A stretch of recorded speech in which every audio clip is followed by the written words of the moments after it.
Hello everyone, कैसे हो आप सब। आई विश आप लोग अच्छे होंगे और भी सेफ भी होंगे और अपना ठंडा ठंडा सा मौसम एंजॉय कर रहे होंगे। तो ये शाम का टाइम है और शाम के टाइम समझ लो कि 4 बजे के समथिंग का। तो बच्चे तो जा चुके थे ट्यूशन पे और फिर मैं भी अपने बिस्तर छोड़ चुकी थी। दिन में आपको पता ही है कि सब लोग रेस्ट करते ही हैं और मेरे हस्बैंड भी ऑलमोस्ट घर पे ही रहते हैं, तो फिर वो भी सो जाते हैं, हम भी। और दिल्ली में सच में इतना ज़्यादा ठंडे वाला मौसम हो रखा है ना, चिल्ड वाला, कि पंखा भी ये समझ लो कि 2 पे करके सोना चाहिए। बट हाँ, मेरे इस रूम का जो रेगुलेटर होता है ना, फ़ैन को कंट्रोल करने वाला, वो ख़राब हो रखा है और काफ़ी टाइम से हो रखा है और हमें नीड नहीं लगती थी। बट ये वाली काम मुझे करवाना ही पड़ेगा। ऐसा ही होता है, पता है, भले जेंट्स घर में हो चाहे ना हो, लेकिन उनको ना घर के काम करने में बड़ा आलस आता है भाई। और जब किसी काम को उन्हें करना हो तो पीछे पड़े रहो पीछे पड़े रहो, तब जाके वो काम होता है। तो आप देख ही सकते हैं, जो सर्दियों के ब्लैंकेट्स होते हैं ना, मुझे वो निकालने पड़े थे पिछली रात को। तो मैं हमेशा जो बिस्तर होते हैं ना उठाने वाले, वो हमेशा इसी अलमारी में रख देती हूँ। पहले मैं बेड में रखती थी, मतलब बहुत पहले। लेकिन अब मैं फ़िलहाल ना यही करती हूँ कि जिस रूम में हमें सोना बैठना होता है या फिर दूसरे रूम में, स्टोर रूम में रख देती हूँ। यहाँ पे ये अलमारी का पोर्शन खाली ही पड़ा था, तो मैंने इसी में सेट कर दिए थे, कर ही देती हूँ मीन्स। और उसके बाद फिर ये अपनी जो बेडशीट का ख़राब होना ठीक होना, महाभारत वाली कहानी छिड़ी रहती है इसके साथ में तो। और इनका कहना है कि ये जैसे ना शॉर्ट्स पहनते हैं, तो शॉर्ट्स इन्होंने पहन लिए थे, लेकिन जो लोअर था ना, वो तो इन्होंने बेड पे ही छोड़ दिया। और जो कि ना, मुझे ये सब चीज़ें, सच बताऊँ, सीरियसली बता रही हूँ, मुझे पसंद नहीं है। जो चीज़ जहाँ पे होनी चाहिए ना, वो उसको वहीं पे रख दो। लेकिन अब समझ लो कि धीरे धीरे मैंने टाइम के साथ में समझौता करना सीख लिया है। तो हम लोग क्या कर सकते हैं ना इस मामले में, क्योंकि सिर्फ मैं ही हूँ जो घर को संगवाती रहती हूँ, ठीक करती रहती हूँ, लेकिन बाकी लोग जो है ना, वो फैलाते रहते हैं फैलाते रहते हैं। और बच्चे जितने बड़े होते जा रहे हैं ना, उतने ही ज़्यादा वो नटखट कह सकते हो, या फिर आप बोल सकते हो कि हाँ भाई, थोड़े से इस तरह की उनकी हरकतें आ चुकी है, वो काम नहीं करना चाहते। तो तो दिल्ली में ना बारिश बहुत ज़्यादा होने लग रही है 2 दिन से। तो हमारा जो ऊपर से गेट है ना, उसकी साइड की जब पछाड़ आती है ना, तो गेट के लग के और फिर नीचे थोड़ा थोड़ा पानी आता है। तो मैं उस पर क्या करती हूँ, मैंने आपको एक बार पहले दिखाया भी था कि कट्टा लगा के और फिर कुछ चीज़ रख देती हूँ ताकि वो पानी सारा छत पे ही निकल जाए। बट फिर भी थोड़ा बहुत टपका ना आ ही जाता। तो मैंने यहाँ पे बाल्टी रखी हुई थी और थोड़ा बहुत जो पानी था ना, उसको फिर मैंने पोछे से साफ़ कर दिया था। तो मैंने आपको बताया कि शाम का टाइम है और फिर बारिश भी हो रही है। तो ये बोल रहे थे कि पकौड़े बना ले, तो मैंने कहा ठीक है, पकोड़े बना लेती हूँ। फिर मुझे याद आया कि चल यार, घिया रखी है, तो नॉर्मल घिया तो कोई खाना पसंद नहीं करता, तो मुझे लगा चलो मैं कोफ्ते बना लेती हूँ आज। तो कोफ्ते की सब्ज़ी भी हो जाएगी और भी कोफ्ते वैसे खाने में टेस्टी बहुत लगते हैं चाय के साथ में। मेरे तो वही, सच बताऊँ तो मुझे पर्सनली बहुत ही ज़्यादा पसंद है कोफ्ते वगैरह खाना, पकोड़े खाना, ये सब चीज़ें। तो मैं यहाँ पे ना अभी जो कोफ्ते की तैयारी करूँगी वो तो आपसे शेयर करूँगी, बट सब्ज़ी की रेसिपी नहीं करने वाली हूँ। तो मैंने एक, मतलब समझ के मान लो कि हाँ, आधा किलो घिया थी वो, उसको मैंने ना कद्दूकस कर लिया था, घिया कस, और उसमें फिर मैंने हरी मिर्च ऐड कर दी है। तो हरी मिर्च का जो टेस्ट होता है ना, वो पकोड़े में सच में बहुत ही ज़्यादा अच्छा लगता है। उसके बाद में मैं अपने वो जो बेसिक से मसाले होते हैं ना, वो ऐड कर दूंगी। पहले तो मैंने इसमें बेसन ऐड किया है। तो अगर आप लोगों को ना क्रिस्पी टाइप के बनाने हो ना, तो फिर आप बेसन, अगर मान लो भी 4 चम्मच डाल रहे हो, तो फिर 1 चम्मच उसमें आटा मिक्स कर देना, उससे क्रिस्पी बन जाते हैं और अच्छे से वो ना अंदर से कच्चे नहीं रहते। तो वो तो खैर मैंने नहीं किया था, अभी मैंने वैसे बता दिया। तो मैंने अब उसमें नमक, मिर्च, हल्दी, धनिया पाउडर, किचन किंग पाउडर, ये सब चीज़ें जो बेसिक अपने मसाले होते हैं ना, वो सब ऐड कर दिए हैं। और तब तक है ना, मैं रिफाइंड ऑयल को भी कढ़ाई में डाल के और फिर गैस पे रख देती हूँ। जब तक मैं अपने बैटर को अच्छे से फेंटूंगी, तब तक फिर ये जो तेल है ना अच्छे से गर्म हो जाएगा। और कोफ्ते को ना मैं हमेशा यही बोलूँगी, चलो इस बारे में तो मैं आपसे आगे जाके बात करूँगी, क्योंकि सच में यार, बातें जब करने लगती हूँ ना, मैं बहुत ही ज़्यादा करती हूँ। बट हाँ, एक चीज़ ज़रूर है कि मैं जो यूज़ किया हुआ रिफाइंड ऑयल होता है ना, उसको तो मैं पकौड़े वगैरह में यूज़ कर लेती हूँ। बट जो बिना यूज़ किया हुआ होता है ना, उसको मैं पराठे के लिए, या फिर भी कभी ऐसा घर में होता है कि हाँ पूजा करनी है, तो फिर उसके काम में यूज़ में ले लेती हूँ। तो यहाँ पे ये बैठे हुए थे, तो हम लोग फिर से उसी डिस्कशन पे चल रखे थे कि मुझे कुछ करना है, मुझे कुछ करना है। और ये हाँ कर रहे थे, बट वही है ना कि आदमी जब परमिशन देता है तो फिर कुछ रूल रेगुलेशन साथ में ऐड कर देता है। तो वही सब चीज़ें हमारे बीच में भी फ़िलहाल चलने लग रही हैं।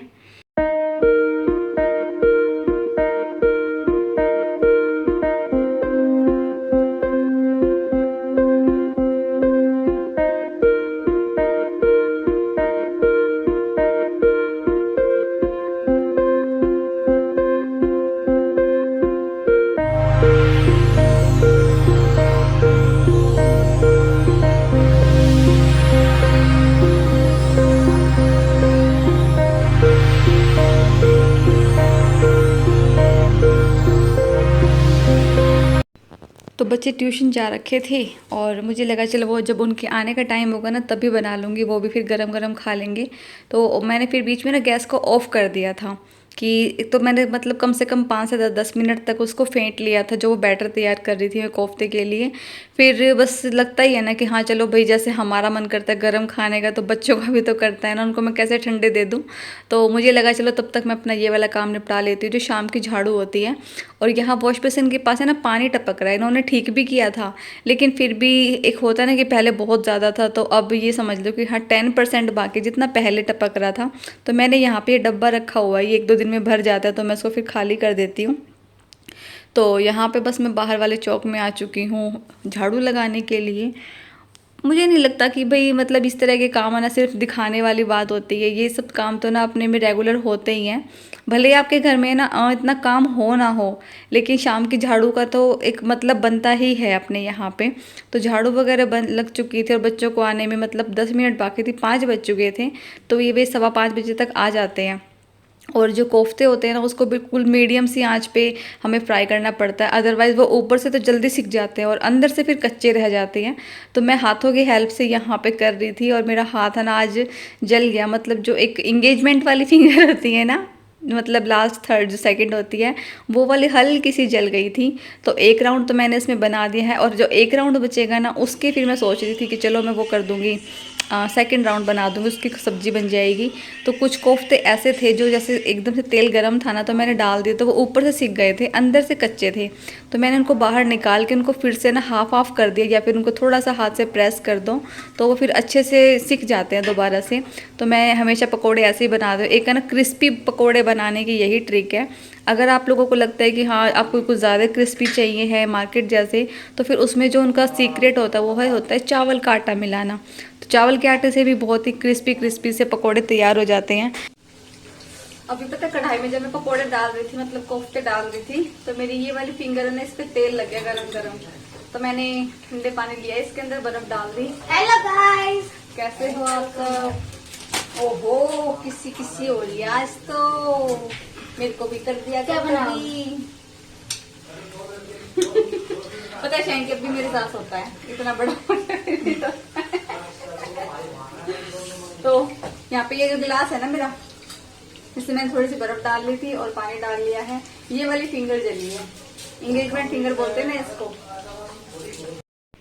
तो ये हमारे कोफ्ते सॉस और चाय तैयार हो चुकी है। बस इतने इतने बांटे में आए थे, थोड़ा सा बस शाम का स्नैक हो गया, पेट भर के थोड़ी ना होती है चीज़ें ये। इनका तो ऐसा स्वाद बैठ गया था, ये तो मेरी सब्ज़ी बनने ही नहीं देते। मैंने तो फिर भी 5-6 अपने बचा के फिर अपने लायक तो सब्ज़ी बना ही ली थी, क्योंकि बच्चे तो खाते ही नहीं है कोफ्ते की सब्ज़ी। और फिर इस टाइम पे शायद आई थिंक 6 या 6:30 बजे का टाइम हो चुका है। तो फिर संध्या आरती, संध्या की पूजा, ये सब आप लोग बोल सकते हो, सबकी अपनी अपनी लैंग्वेज है। हम लोग बोलते हैं कि बेटा पूजा कर दे। तो मोंटी को मैं अब आदत डाल रही हूँ धीरे धीरे कि चलो अब बच्चा खुद सीख लेगा। खैर कहने के बाद तो ये लगा लेता है, बट हाँ रेगुलर खुद से नहीं लगाता। तो अब इसके ऊपर मैं थोड़ी थोड़ी रिस्पॉन्सिबिलिटीज़ डालना स्टार्ट करूँगी, क्योंकि अब ये 13 ईयर्स का होने वाला है। तो 12-13 साल का बच्चा काफ़ी हो जाता है समझदार।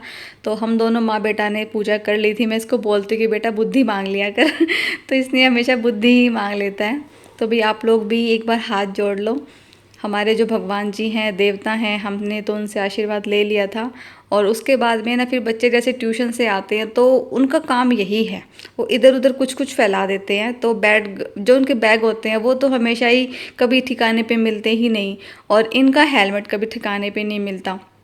तो ये इस टाइम पे ना बाहर से कुछ आज मिठाई लेके आए थे, मेरा मीठा खाने का मन था, कई दिन से मैं बोल रही थी।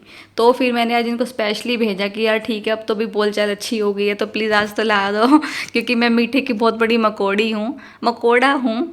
तो आज तो चलो कम से कम इन्होंने मेरी एक विश तो पूरी करी दी फाइनली।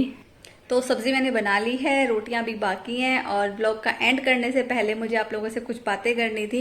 तो बातें कुछ इस तरह से ही हैं कि हाँ, जो आप लोग मुझे सवाल कर रहे थे ना कि भाई मैंने अपने हस्बैंड के बारे में गलत शलत बोल दिया, तो मैंने इतना ज़्यादा तो नहीं बोला जितना कि भाई आप लोगों को लग रहा है कि हाँ मैं उनकी बुराई कर रही हूँ। तो ये जो बुराई है ना, आप लोगों ने खुद वहां पे कमेंट सेक्शन में एक्सेप्ट किया है कि हाँ 80% मर्दों में ये चीजें होती हैं। तो ये भी तो मर्द ही है ना, ये कोई है तो नहीं कि हाँ लेडीज है तो इनमें ये चीजें नहीं होंगी। तो भाई ये जो है ना मैं ये नहीं कहूंगी कि हाँ ये अपनी जिम्मेदारी से भागते हैं। भाई मेरे घर में ऑल टोटल अब तक खर्च सारे यही कर रहे थे, और आपने ये भी मेरे घर में देखा है कि हाँ भाई किसी चीज की कमी नहीं है। बट मेरा कहने का मकसद ये था कि हाँ मैं ये चाहती हूँ कि जिस तरह से मैंने अपना बचपन बिताया था गरीबी में, अभी ठीक है मेरे मायके के हालात बहुत अच्छे हैं, बेटर है, काफी बहुत ज्यादा अच्छे हैं, लेकिन उस टाइम पे हालात ऐसे नहीं थे। मेरे हस्बैंड के भी हालात बचपन में अच्छे नहीं थे। तो मैं ये चाहती हूँ कि जो परवरिश हमारे पेरेंट्स हमें नहीं दे पाए, तो वो मैं अपने बच्चे को तो कम से कम दे सकती हूँ। भाई वो अपने टाइम पे अपने बेस्ट करते थे, हर एक पेरेंट्स है ना अपने लेवल पे बेस्ट से बेस्ट करने की कोशिश करता है, अपने लिए कटौतियां कर लेता है लेकिन बच्चों को बेस्ट देना चाहता है। तो सेम मेरे साथ भी यही है। अब एग्जाम्पल देखो, मेरे हस्बैंड जो कमाते हैं उनकी इनकम है, तो भाई जो हमारे मंथली के खर्चे होते हैं वो सब में निकल जाते हैं, उसमें बिल भी आ गया, बच्चों की फीस, बच्चों की ट्यूशन, उसमें राशन, XYZ सब कुछ आ गया। लेकिन जो बच्चे कभी एक्स्ट्रा चाहते हैं कि हाँ हमें कोई टॉय चाहिए है, या फिर हमें कुछ कपड़े चाहिए हैं, या फिर हमें सैंडल चप्पल जूते, ये सब चीजें चलती रहती हैं। तो बच्चों की जो इच्छाएं होती है ना, मैं चाहती हूँ कि वो इच्छाएं तो मैं पूरी करती रहूं, और मेरे हस्बैंड जो अपनी इनकम से भाई इनके फ्यूचर के लिए जोड़ते रहें। तो इनको ये चीजें पसंद नहीं है कि हाँ लेडीज बाहर जाके कमाए। उसके पीछे भी मैं रीजन बताती हूँ। अगर मेरे इन लॉज होते या फिर कोई सपोर्ट में होता ना कि हाँ जो पीछे से बच्चों का ध्यान रख सके, तो ये शायद एग्री कर भी जाते। बट अभी फिलहाल प्रॉब्लम ये आ रही है इनको कि इनको ये लग रहा है, जैसे अभी उस दिन के बाद में मेरी इनसे थोड़ी सी बातचीत हुई, हमने इस टॉपिक पे बहस भी की, झगड़ा भी किया, सारी चीजें हुई थी। तो इन्होंने कहा कि बच्चों की ये उम्र है बिगड़ने की। अब मेरा बेटा 8th क्लास में है, बड़े वाला, तो 8th to 10th ये 2-3 साल ऐसे होते कि हाँ बच्चा बिगड़ भी सकता है, सुधर भी सकता है। तो अब तक घर में है तो ठीक है, बट अभी धीरे धीरे स्कूल खुलने वाले डाली में, तो क्या पता अभी किस संगत में घुसेगा। तो भाई थोड़ा बच्चों पे नजर रखना जरूरी है, और अगर मैं अपने काम को लेके बिजी हो जाऊंगी तो फिर मैं बच्चों पे ध्यान नहीं दे पाऊंगी। तो बस कुछ यही रीजन थे कि हाँ भाई हमारे थोड़े से आर्ग्यूमेंट चल रहे थे। मेरा हाथ दर्द करने लग गया, तो मैं इसको ना फोन को इस तरह से रख देती हूँ, ठीक है। हाँ, तो अब मैंने आप लोगों को रीजन बता दिया कि रीजन एक्चुअली में क्या था कि हमारा झगड़ा हो रहा था। मैं इंडिपेंडेंट होकर ये चाहती हूँ कि हाँ मैं बच्चों की जरूरतें जो बेसिक हैं आज के टाइम पे वो पूरी करती रहूं। जो मेरे हस्बैंड इनकम कर रहे हैं, जो भी कुछ वो कमा रहे हैं, वो बच्चों के फ्यूचर की स्टडीज के लिए वो मतलब सब कुछ ठीक ठीक से चलता रहे। मैं हमेशा अपने बच्चों को ना खुशी देना चाहती हूँ, वो जो मांगते हैं मैं उनको देना चाहती हूँ। हाँ, ये भी नहीं चाहती कि हाँ वो बिगड़े। एक मतलब एक एग्जाम्पल दे रही हूँ, ये नहीं कि हाँ भाई इन छोटी छोटी चीजों के लिए वो तरस रही है। एग्जाम्पल दे रही हूँ कि बच्चे ने चॉकलेट मांगी, मानती हूँ कि हाँ एकदम से कहते ही नहीं देनी चाहिए, वरना फिर बच्चे को ना मतलब उसमें पेशेंस लेवल थोड़ी प्रॉब्लम आ जाती है, पेशेंस नहीं बन पाता बच्चे में, जबकि वो जरूरी होता है। बट कम से कम वो 2 दिन के बाद तो उसको मिल जाना चाहिए ना, ताकि उसमें पेशेंस भी हो चुका है और बच्चे की नीड भी पूरी हो चुकी है, उसकी इच्छा पूरी हो चुकी है। तो इसमें मुझे नहीं लगता था कि कोई बुराई है। और मेरे हस्बैंड जो है भाई देखो 95% में यही बोलूंगी कि हाँ वो अपने लिए भी कुछ नहीं करते हैं, ठीक है। वो कभी अपने लिए कपड़े नहीं खरीदते हैं, कभी बाहर जाके अपने मतलब शौक पूरे नहीं करते, वरना आदमी में ड्रिंक करना, स्मोक करना, इस तरह के जो ऐब होते हैं या फिर कुछ भी कह लो, ये चीजें होती हैं। बट हाँ इनमें नहीं है। ड्राइवर की ये काम है, बट फिर भी इनके अंदर ये चीजें नहीं है। मैं बल्कि इस चीज को बहुत प्राउड फील करती हूँ। मुझे है ना ये अल्कोहल से बहुत ज्यादा एक एलर्जी सी है, नफरत सी आती है मुझे, बट ठीक है ये नहीं करते हैं। तो मैं इस बारे में ये कह सकती हूँ कि हाँ अगर ये मुझ पे खर्च नहीं करते तो अपने ऊपर भी नहीं करते, अपने बच्चों के लिए वो सेविंग करना चाहते हैं क्या, ताकि इन फ्यूचर हमें किसी से पैसा ना मांगना पड़े अपने बच्चों का फ्यूचर सिक्योर करने के लिए। तो मेरा और इनका झगड़ा बस यही होता है, बहस चाहे झगड़ा कुछ भी कह लो, कि भाई आप हमेशा फ्यूचर के बारे में सोचते हो, मैं प्रेजेंट के बारे में सोचती हूँ। सिर्फ फ्यूचर को देख के तो हम लोग अपना प्रेजेंट खराब नहीं कर सकते ना। तो हमारे जो बीच के आर्ग्यूमेंट्स है ना कुछ ऐसे ही हो जाते हैं। तो आप लोग समझ चुके होंगे शायद कि भाई हाँ मैं आपसे क्या कहना चाहती हूँ, कि मैं क्यों इंडिपेंडेंट होना चाहती हूँ, अपने लिए भी, अपने बच्चों के लिए भी, अपने हस्बैंड के लिए भी, ताकि उनकी जो छोटी छोटी सी जो खुशियां होती है ना, उन्हीं से मुझे लगता है कि हाँ भाई हमारी लाइफ बहुत बेटर हो सकती है। लेकिन इनको लगता है कि हाँ भाई हमारा फ्यूचर सिक्योर होता है तो फिर हमारी लाइफ बेटर हो सकती है। तो यहाँ पे ना दोनों की सोच थोड़ी सी टकरा जाती है, तो इसलिए झगड़ा हो जाता है। बट हाँ फाइनली भी मेरे हस्बैंड एग्री कर चुके हैं कि हाँ ठीक है जो तेरे को भाई करना है तो कर ले। लेकिन हाँ इन्होंने मुझे ये वार्निंग दी है कि अगर बच्चों पे असर पड़ा ना इस चीज का, तो फिर तेरे को वो काम बीच में छोड़ना पड़ेगा। अगर बच्चे थोड़ा सा इधर उधर बिगड़ते हुए दिखे तो फिर तेरे को छोड़ना पड़ेगा। तो उस चीज में तो मैं भी एग्री हूँ कि हाँ भाई देखो बच्चे जरूरी हैं, ये सब चीजें जरूरी नहीं है। तो हमारी इस चीज पर डील फाइनल हो चुकी है, और भाई मैं स्टार्ट करने वाली हूँ कुछ काम सीखना, क्योंकि मुझे एक होता है ना कि प्रोफेशनली कुछ भी ऐसा नहीं आता, मैंने कभी किसी चीज की ट्रेनिंग नहीं ली है। तो जो मेरा सूट का बिजनेस था वो मैं फिर से स्टार्ट करने वाली हूँ, और भी साथ में एक और काम सीखने वाले, तो वो मैं आप लोगों से जल्दी ही शेयर करूंगी। तो प्लीज सपोर्ट बनाए रखिएगा। और मैं ये चाहती हूँ कि बस मेरा फटाफट से कोई वीडियो वायरल हो जाए यार। हो सकता है कि वीडियो वायरल होने के बाद भी मैं इंडिपेंडेंट हो जाऊंगी। अगर मेरा चैनल ग्रो करेगा तो फिर जो मेरे घर के झगड़े ना, समझ लो कि खत्म ही हो जाएंगे। तो इस बारे में आप लोग मेरी हेल्प कर सकते हो। जो मेरी प्यारी प्यारी सी बहनें हैं, मेरे प्यारे प्यारे से भाई हैं, आप लोग देखो कि भी आप लोग कहाँ पे शेयर कर सकते हो, किस तरह से मेरा चैनल ग्रो हो सकता है। एकदम से वीडियो की फुल वॉच कर लिया करो, उससे भी क्या होगा कि वीडियो रिकमेंड में जाएगी और कभी ना कभी तो वायरल होगी ही। तो 2-3 महीने में इस चैनल पे अपना काम करके दे रही हूँ, अपना बेस्ट दे रही हूँ हर तरह से। अगर वीडियो वायरल होती है तो ठीक है, अदरवाइज मुझे लगता है कि हाँ, मैं अपने बिजनेस में ही अपना भी फोकस कर लूंगी। 2-3 महीने तो खैर मैं यहाँ पे टाइम दे ही रही हूँ। अगर चैनल चल जाता है ना तो अच्छी बात है, मेरे हस्बैंड भी खुश, मैं भी खुश, मेरे बच्चे भी खुश, ठीक है। तो प्लीज हेल्प कर दो इतनी सी। तो आज तो बहुत ही ज्यादा मैंने समझ लो कि खुले शब्दों में हेल्प मांग ली आप लोगों से। तो बस ठीक है, यहीं से वीडियो का एंड करती हूँ। अगर वीडियो पसंद आए तो please like, share and subscribe करना बिल्कुल भी मत भूलना। और जो बेल आइकन आता है ना, उसको जरूर प्रेस कर लेना, अदरवाइज आपके पास नोटिफिकेशन नहीं जाएगा वीडियो का, ठीक है। तो याद रखना जो मैंने कहा था, ठीक है। मेरे घर के झगड़े आप लोग सुलझा सकते हो। तो please keep supporting, take care, bye bye, thanks for watching me.